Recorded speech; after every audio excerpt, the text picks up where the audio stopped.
Hello students. This is the example from the textbook on categoric bivariate data. So you can find the example we're going to do, this one here, that's on page 24 of your textbook. But I'll just talk about categoric bivariate data briefly.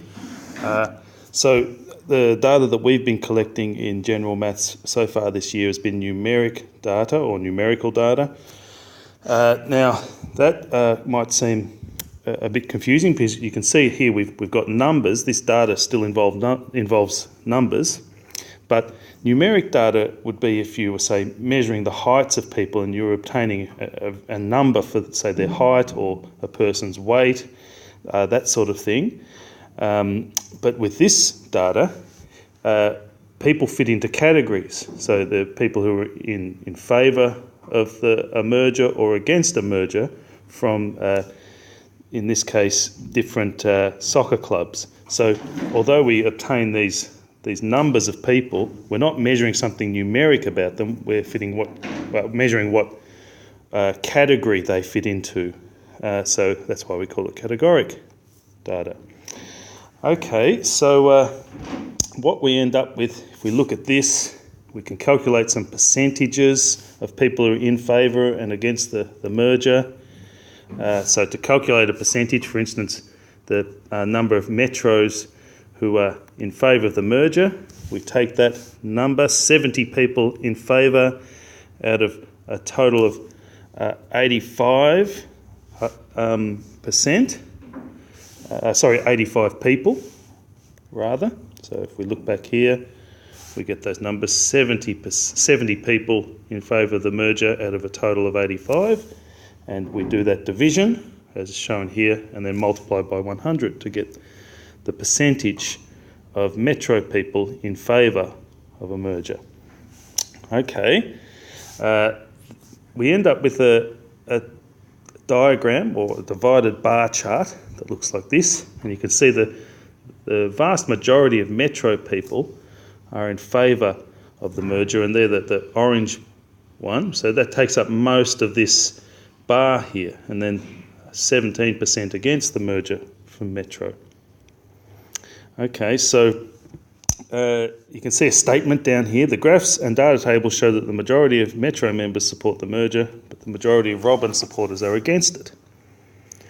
All right, so we need to make some sort of a comment like that as well with these, usually. So let's move on to the example. We've got a focus group who have taken a survey of different male and female people and asked them, do you prefer a wrist phone or a pocket phone? Okay, and they would be trying to ascertain which is a more popular device and what might create more demand for sales. Okay, so the first thing would be to complete this table here. So I'll just go into the slideshow here. Okay, so we're going to total up the people that prefer the wrist phone, male and female together. We have 11. And people that prefer the pocket phone. Now I'm just going to switch to black ink here so I can colour code a bit more effectively. People, all right, so 7 and 6 make 13. And then we total down this way as well, 8 and 7, 15 people, 15 males altogether and 9 females. 3 and 6 make 9. So these numbers, the 15 and the 9, will give 24, and coming down this way as well, we should have the same numbers, 11 and 13 to give 24. Okay, so that's the first part. Now we want to calculate these percentages. So let's look at the first one. 8 males preferred the wrist phone out of a total of 15 males. So to calculate that percentage, we will go 8 divided by 15, multiplied by 100. Okay, so you might want to work that out. Pause the video and work that out and see if you get the right number. So I'll let you pause now. Okay, so what we would get here is 53.3%. We'll just go to one decimal place for these percentages. All right, now if you want to go ahead, pause the video and work out the other three percentages, do that now. Okay, so working all the other ones out, you should have obtained 33.3% females who prefer the wrist phone, 46.7% for that one, and 66.7% here.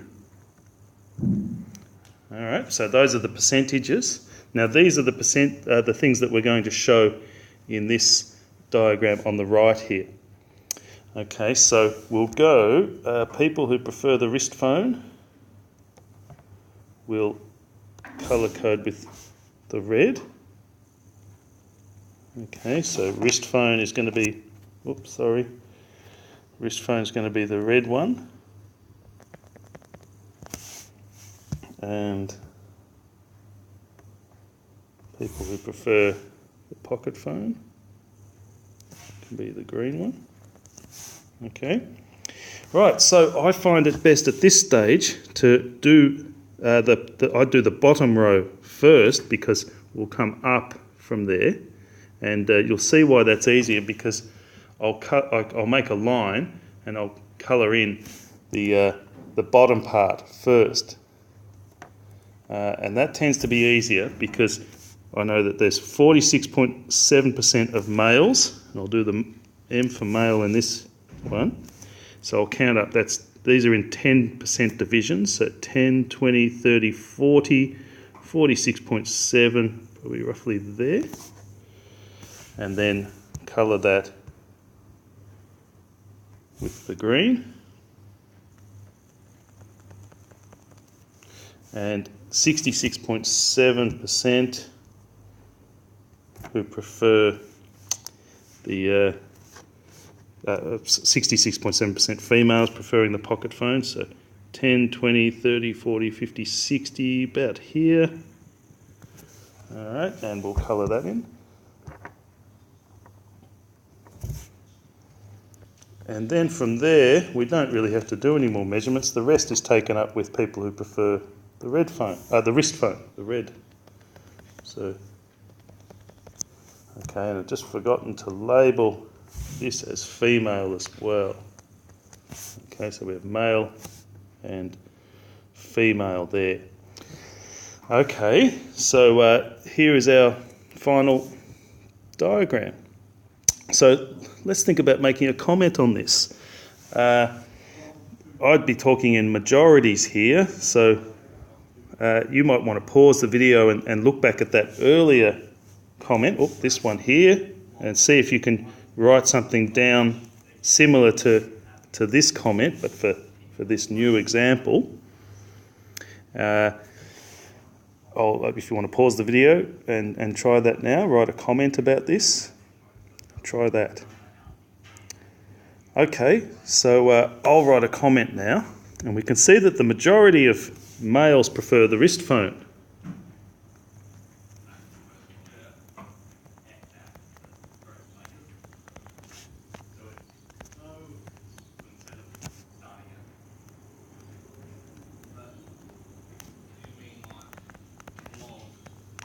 And the majority of females prefer the pocket phone.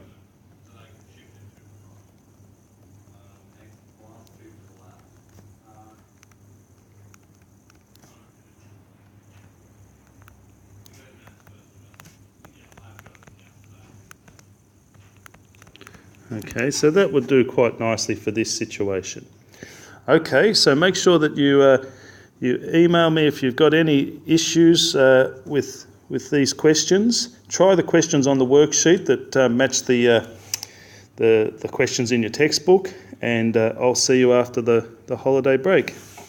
Thanks for watching, everyone.